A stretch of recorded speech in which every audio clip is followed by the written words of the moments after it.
की बात है। एक घर में रामलाल, उसकी पत्नी रामवती और उनका बेटा राजन रहते थे। रामलाल के अपने काफी खेत खलिहान थे जिसकी राजन ही देखभाल करता था।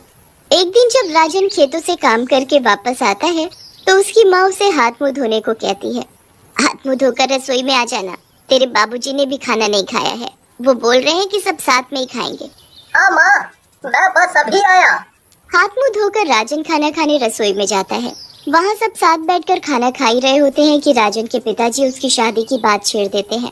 बेटा राजन, अब तो तुमने सारे खेतों का काम अच्छे से संभाल लिया है और अब तुम्हारी उम्र भी होने लगी है, तो मैं सोच रहा था कि क्यों ना तुम्हारी शादी की बात चलाएं। अब इस मामले में मैं क्या बोलूं? आपको जो ठीक लगे आप वैसा करें। देखा, मैंने कहा था ना कि मेरा बेटा मना कर ही नहीं सकता। अब तो आप लड़की देखना शुरू ही कर दो। बस फिर अगले दिन से राजन के लिए लड़की ढूंढने का काम शुरू हो जाता है। उसके माँ बाप काफी लड़कियाँ देखते हैं पर उन्हें कोई भी लड़की समझ ही नहीं आती। फिर एक दिन पड़ोस में किसी के घर शादी होती है। वहाँ सीमा नाम की एक लड़की आई हुई होती है। राजन की माँ को वो लड़की एक ही नजर में भा जाती है। वो उसकी शादी अपने बेटे राजन से करवाने के बारे में सोचने लगती है और उसके माँ बाप से बात करने पहुँच जाती है। मुझे आपकी बेटी बहुत पसंद है, आप बोलो तो मैं अपने बेटे की शादी उससे करवाना चाहती हूँ। हमारे पास पैसों की कोई कमी नहीं है, आपकी बेटी बड़ी खुश रहेगी। अरे ये तो बड़ी खुशी की बात है, हम तो अपनी बेटी के लिए लड़का ढूंढ ही रहे थे। राजन के माँ बाप इस बात से बिल्कुल अनजान होते हैं कि सीमा एक बहुत ही बिगड़ैल और शराबी लड़की है, जिससे उसके माँ बाप भी बहुत दुखी होते हैं। सीमा इस बात पर बड़ी गुस्सा होती है और शादी के लिए मना करती है। टेंशन की वजह से सीमा के बाबूजी को दिल का दौरा पड़ जाता है और उनकी मौत हो जाती है। मजबूरन सीमा को ये शादी करनी ही पड़ती है। सीमा ये शादी कर तो लेती है पर अगले ही दिन वो अपना असली रूप दिखा देती है। वो अगले दिन ही अपने पति से पैसे मांगती है और ढेर सारी शराब की बोतल लाकर अपने कमरे में छुपा देती है। अब जब राजन खेतों में काम करने चला जाता है तो वो एक बोतल खोलकर बैठ जाती है और शराब पीना शुरू कर देती है। वो शराब में इतनी धुत होती है कि उससे चला भी नहीं जाता।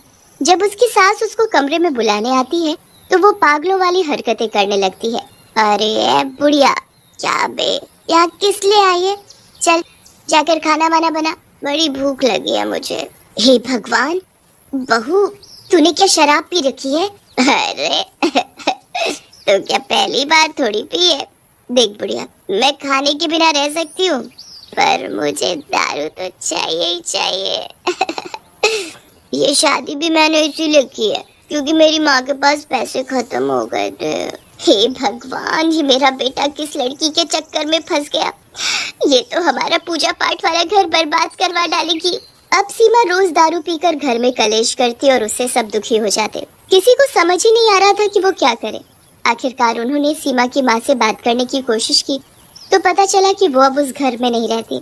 आए दिन घर के कलेश और मोहल्ले में बदनामी के कारण सबका जीना इतना मुश्किल हो जाता है पर कोई सीमा को रोक नहीं पाता। एक दिन सीमा की इसी बात पर अपने ससुराल में बहुत लड़ाई होती है। तुम लोग तो मुझे चैन से पीने भी नहीं देते, लगता है मुझे कहीं और जाकर पीना पड़ेगा। सीमा दारू की ढेर सारी बोतल निकालती है और घर से निकल जाती है। वो किसी के रोकने से नहीं रुकती।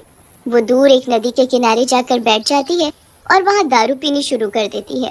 पूरा दिन दारू पीने के बाद उसे होश ही नहीं होता। वो जैसे तैसे उठने की कोशिश करती है पर उसका पैर फिसल जाता है और वो सीधा नदी में जा गिरती है। सीमा हाथ पैर मारती है पर दारू पीने की वजह से खुद को बचा नहीं पाती और उसकी मौत हो जाती है। मरने के बाद सीमा चुड़ैल बन जाती है और उसकी शराब पीने की भूख और ज्यादा बढ़ जाती है। शराब, शराब, कहाँ है शराब?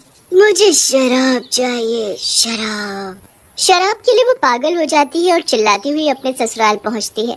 वहां जाकर वो सीधा अपने कमरे के दरवाजे में धक्का मारती है। आवाज सुनकर राजन उठ जाता है और अपने सामने चुड़ैल को देखकर बुरी तरह चिल्लाना शुरू कर देता है। चुड़ैल, चुड़ैल, माँ, बाबूजी, जल्दी आओ। राजन की चीख सुनकर उसके माँ बाप जल्दी जल्दी भाग कर आते हैं तो चुड़ैल को देखकर उनके भी होश उड़ जाते हैं। चुड़ैल, बाप रे, ये चुड़ैल कहाँ से आ गई? ए बुढ़िया, यहाँ क्या खड़ी खड़ी मुझे देख रही है? चल जा मेरे लिए शराब लेकर आ, मुझे शराब पीनी है। शराब? शराब कहाँ से लाऊं मैं? अरे वो सीमा की अलमारी रखी होगी, उसी में से निकाल कर दे दो ना। हाँ माँ, जल्दी करो, वरना ये जाने हमारे साथ क्या करेगी। राजन की माँ जल्दी से जाती है और अलमारी से शराब निकालकर उस चुड़ैल को दे देती है। शराब देखकर चुड़ैल के चेहरे पर मुस्कुराहट आ जाती है। वो राजन की माँ के हाथ से शराब की बोतल छीनकर गटागट सारी शराब पी जाती है। शराब पीने के बाद वो अचानक गायब हो जाती है। हे भगवान, ये कहाँ गई? ये हो क्या रहा है? एक चुड़ैल हमारे घर आई और शराब पीकर चली गई। शायद चुड़ैलों को पता होता होगा कि कहाँ कहाँ क्या रखा है, और हमारे घर जितनी शराब तुम्हारी बहू रानी पीती है ना, उतनी तो कहीं नहीं होगी। मेरी बहू रानी मतलब? आपकी भी तो है। और जाने महारानी कहाँ चली गई है? अब तक घर नहीं लौटी। इसका तो रोज का हो गया है, रात रात भर घर से गायब रहना, शराब पीना। हे भगवान, ऐसा तो कभी सुना भी नहीं था जो अपने घर में देखने को मिल रहा है। मरने दो उसे, चलो सब सो जाते हैं, वो सुबह अपने आप आ जाएगी। सब सो जाते हैं। अगली सुबह जब सब उठते हैं तो सीमा अभी तक घर नहीं आई होती। सबको उसकी फिक्र होने लगती है कि आखिर वो ऐसे इतनी देर के लिए कभी गायब नहीं हुई। पूरा दिन सब उसका इंतजार करते हैं, फिर उसे ढूंढने भी जाते हैं, पर सीमा का कहीं पता नहीं चलता। रात हो जाती है।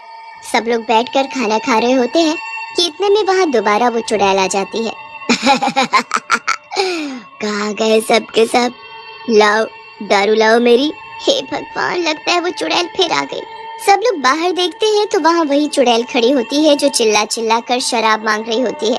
राजन जल्दी से डर की वजह से अलमारी से उसे शराब की बोतल निकाल कर दे देता है। चुड़ैल वैसे ही गटागट शराब पी जाती है और फिर से गायब हो जाती है। अब वो चुड़ैल रोज रात को आकर राजन और उसके घर वालों से शराब मांग कर पीने लगती है। पहले ही वो सीमा के गायब होने से बहुत परेशान होते हैं और अब उस चुड़ैल की वजह से और ज्यादा परेशान हो जाते हैं।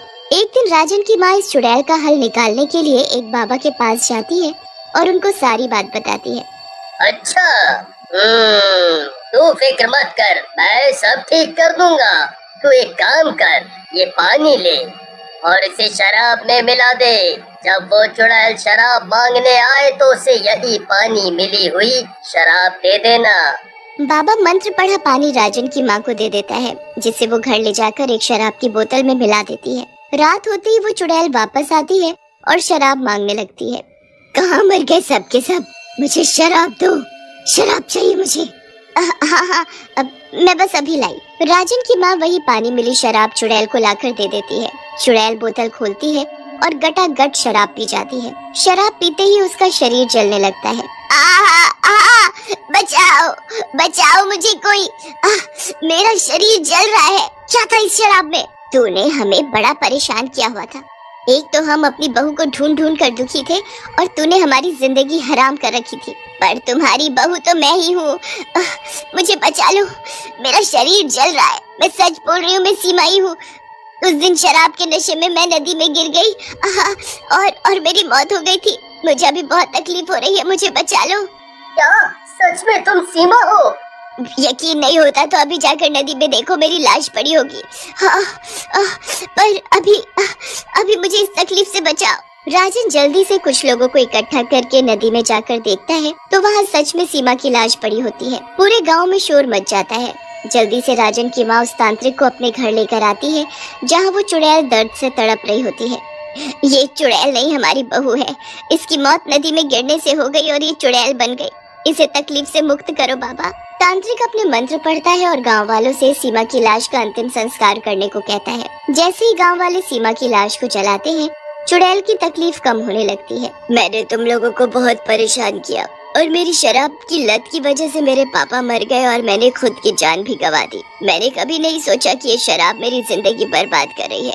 तुम लोगों के साथ मैंने बहुत बुरा किया, फिर भी तुम लोगों ने मुझे मुक्ति दी। मुझे माफ करना। इतना कहकर चुड़ैल गायब हो गई और कभी दोबारा उन लोगों को दिखाई नहीं दी। कुछ समय बाद राजन ने दूसरी लड़की से शादी कर ली, जिसके साथ वो खुशी खुशी रहने लगा।